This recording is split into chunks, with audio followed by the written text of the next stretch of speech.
Good evening. I'm Jonathan Hurst. I'm your new Chief Human Resources Officer for Bourbonville, Kentucky. I come from the small town of West Mountain, Ohio, just outside of Dayton. I studied music at Heidelberg for 4 years before studying public administration for my master's at Eastern Kentucky University. We need to be proactive in transitioning our current employees out with retirement plans that properly reward the service they have provided to Bourbonville, and bring in new employees who are ready to continue leading this city down a bright path. Our environmental scan and SWOT analysis have shown that in the next 5 to 10 years, 1/3 of Bourbonville's workforce will be eligible for retirement. And of that 1/3, half of those pending retirements will come from mid-level management. Some major infrastructural changes we can look forward to are creating cooperative partnerships with other cities in the region. These will share in the responsibilities we have to our respective people. We will also be creating these cooperative partnerships with private businesses, as they can expect to take on some of the workload that our force has. Utilizing the resources we save in these cooperative partnerships to bolster the benefits we can provide as a recruitment strategy, and promoting agency health by providing education and training to our workforce to replace the managers we will be losing with agents we can trust. Our agenda today will be 4 parts. It'll just start with the recruitment and selection, benefits and compensation, retirement/pension plan, and our employee development plan. In the recruitment and selection section, I will be overviewing our plan to undertake a comprehensive approach to job analysis that will identify the responsibilities and knowledge and skills required for every level at each of the agencies in our jurisdiction. I believe that this will help us identify where we can focus our recruitment efforts, as well as providing the hiring team with up-to-date descriptions that will be useful in attracting candidates and identifying those that are more suited to the position. In the benefits and compensation section, I will be overviewing our use of the job analysis to assess the future of our compensation plans for each of the levels previously identified, and assessing the benefits of combining certain agencies with other towns to provide more for those in our payroll. In the retirement/pension plan section, I will be overviewing our plan to see those that gave their years to us the send-off they deserve, and the plan to utilize this natural reduction in the workforce to assist in maintaining a peaceful transition to the cooperative partnership plan. Finally, in the employee development plan, I will be outlining our approach to training that builds our workforce into not only model employees, but model citizens. Recruitment and selection. We'll be doing job analysis, which will start with interviewing and shadowing employees and administration to provide audits that will identify KSA's responsibilities and educational experience necessary. This will also include the factor evaluation system as set forth. Whole job and factor-based ranking against other agencies to identify redundancies, management movement, and agency condensability will also be part of it. Our first foray into improving our recruitment process has to focus on our ability to communicate the responsibilities, educational experience, skills, attributes, and abilities that make our workforce effective. As we identify these factors, we can begin to think about the future workforce that will be represented among our ranks. It is my belief that through these audits and evaluations, we will be able to identify some candidates who will represent the future of our administration as our middle managers gear up for retirement.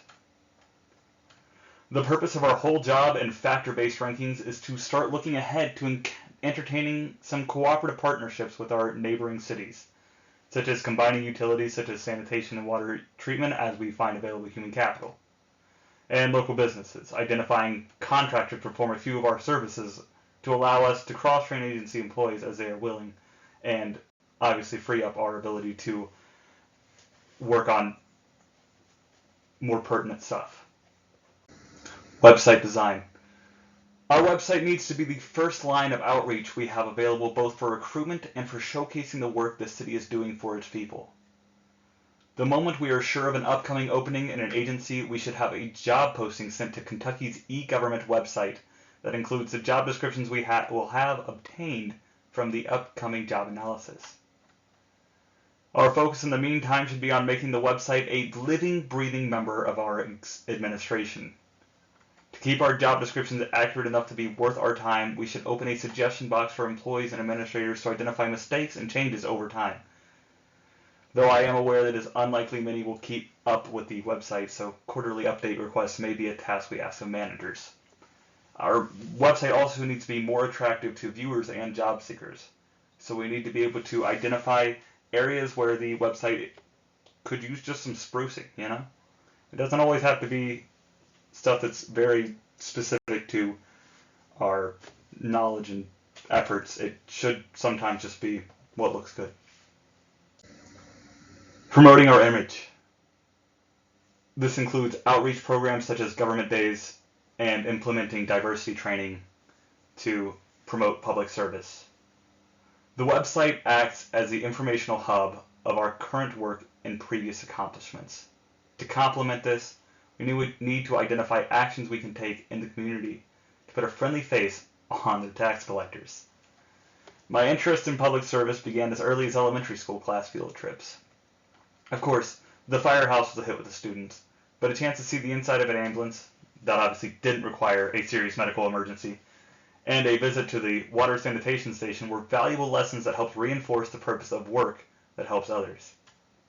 As high school seniors, much later on, obviously, the government class had us shadowing city officials and holding mock council meetings that taught us the skills needed for drafting policy, as well as the need to present that policy to the public and defend its utility.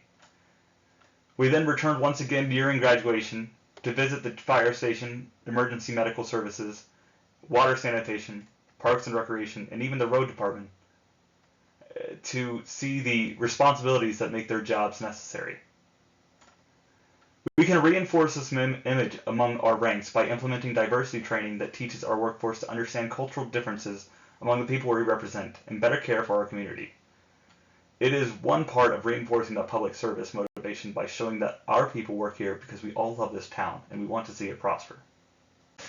The selection process, which will include objectifying the subjective, which is doing our best to eliminate administrative discretion where we can, focusing on our training processes to fill in knowledge, skill, and ability gaps, and finding well-rounded candidates and providing candidates with reasonable timelines for filling a position. And I know the goals that I have for our selection process are lofty, but I believe that as long as our recruitment team keeps them in mind, we are well on our way to building each agency with a focus on good people. We cannot hope that the best will come to us if we are not working to make our people the best they can be.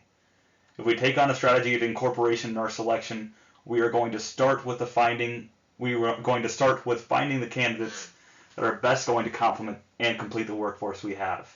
We got to take a full idea of the knowledge and skills that each individual has and what we can do as a organization to develop upon that with our new people. We can build the intrinsic motivation of these new employees from the time we are considering them for the position simply by working our best to be communicative and reasonable with timelines and insights that tell them where they stand in the process. People want to work for an organization that works for them from the start. And this is the best way we can show a helping hand and a friendly face that we are right there with them. Benefits and compensation. In utilizing our job analysis, we should be considering a rank-and-person system, but I will be formatting everything based on the rank-and-job system that we currently have. So to touch a bit on the prospect of transitioning to the rank-and-person system, our workforce is about to see a serious decline in personnel, and we cannot simply fill our ranks from the bottom up to remediate this situation if our region is going to be losing many of its young workforce. Even if outreach plays its part successfully, we will not see the returns and recruitment from that for many years to come. By acknowledging the skills of our workforce and identifying what they as individuals can do, we can fill our upcoming gaps by spreading the responsibility and compensating them accordingly, of course. This will give administrators flexibility in assigning tasks, and it will give employees the flexibility to work on these skills that fulfill their needs of esteem and reach self-actualization, and promote the work of our organizations. As we are still in the rank and job system, we will utilize job analysis to reclassify many positions to spread that responsibility among several departments according to similar knowledge, skills, and abilities as we begin to condense agencies in preparation for a shrinking workforce. Cooperative partnerships. This will help to save on human resources, provide mutual benefits, and I will identify who we can work with. As we are preparing to lose around a third of our workforce, and the prospective young minds typically to replace this loss are migrating away from the region, it should be our goal to identify the capacity of our city to work with our neighboring towns, to turn this loss into an opportunity to enter into mutually beneficial relationships. Through joint ventures, we will see an increase in some organizational responsibilities for each of the municipalities that join, but a larger pool of personnel will lighten the load on these individuals. These contracts will also allow providers to identify unused or underutilized human resource capacities that will help provide capital, support, and expand operations. Of course, we cannot rely simply on jurisdictions to have the extra capacity if they are similarly shrinking in their workforce over time, as their young minds are just as likely to be racing off towards better opportunities in major cities. We can work to identify private organizations that are capable of handling certain agency tasks that will free up the responsibilities of our workforce to focus on the responsibilities specific to our government. The retirement/pension plan. I'm going to give a quick overview of our general pension plan. We're going to be working still according to the Government Accounting Standards Board, and we have no plan to cut corners. To clarify, we are going to continue funding our pension plans based on the accounting standards set by the Government Accounting Standards Board, retaining actuaries to project future assets and base it on demographic and economic assumptions. We will continue with the defined benefit pension plan and compensate our employees according to their years of service with us, the average salary that they had in their time, especially as they got to higher level positions, and in a manner that adjusts to cost of living in the future. We have no interest in changing the retirements that our employees have come to expect. As such, we will be attempting to make up areas where the state has introduced cuts to reduce costs. As we move toward the future, it would be unfair to those who dedicate their healthiest years to public service by cutting the benefits they receive for their final stretch in life. And our final section is the Employee Development Plan. For performance evaluations, we will be identifying organizational goals and employee attainment of those goals. We'll be providing a friendly face to an otherwise scary thing that we usually do as HR. We'll be helping to train managers to avoid rating errors, and we'll help employees to identify these rating errors as well so that we can keep the process fair and equitable. We'll be performing some evaluation techniques that will help identify what areas can be improved and what might be not improved. And then we'll finally be talking about the promotion and discipline of overperforming and underperforming employees. The job analysis will define the organizational goals of each of the agencies, and we will use performance evaluations to track employee efforts toward those goals. Though the goals may be vague, we will work with managers to identify tangible activities that are oriented toward providing the best service possible to the public. The purpose of these evaluations is not to punish underperforming employees. It is to identify areas where the organization needs to be developed to continue making Bourbonville a great place to live, and the steps each of us can take as individuals in professional development.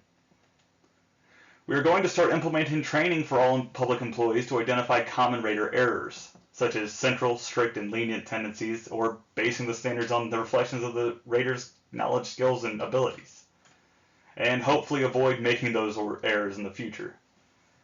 We are all able to develop in some way or another.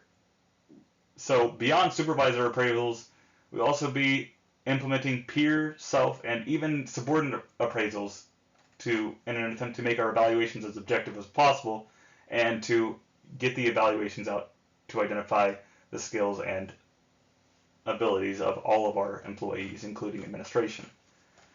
Those who continuously show a dedication to public service and professional development should expect to see themselves filling the vacancies left behind by those who are soon to retire. If we notice a consistent failure to meet expectations, the matter will be investigated first to identify any personal issues that may be pertinent to employee behavior. Obviously, we're not going to be making them overshare or anything like that. We are just trying to identify where there might be personal issues. Then individualizing those training efforts will be the next step to be made on our part. Should our efforts be in vain and employee behavior is not revealed to be an issue, we will attempt to find other departments where the employee may be better fit before resorting to termination. Of course, should the behavior be a serious issue, we will skip that process and just go straight to the termination if we need to. Training. As mentioned earlier, we will implement diversity, equity, and inclusion training to prepare our workforce for interactions with the community and with each other. As public servants, we must strive to reflect the public we serve and make every effort possible to be trustworthy. As such, diversity, equity, inclusion doesn't end at our employees, it goes to our entire organization. As we pursue this ideal, we will see payoffs and dividends. Our organizations will be able to better identify areas of need in the community and maintain a wider range of ideas to correct them.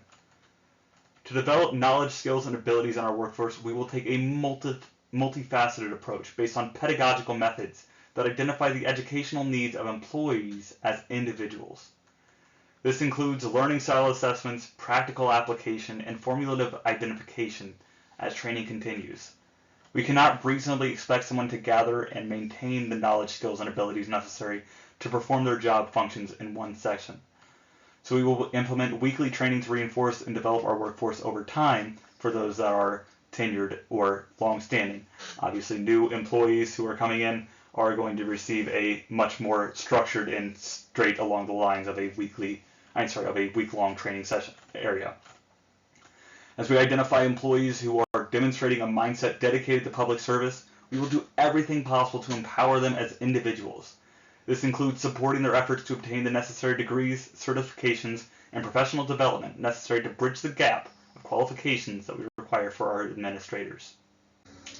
Thank you once again, and have a great night.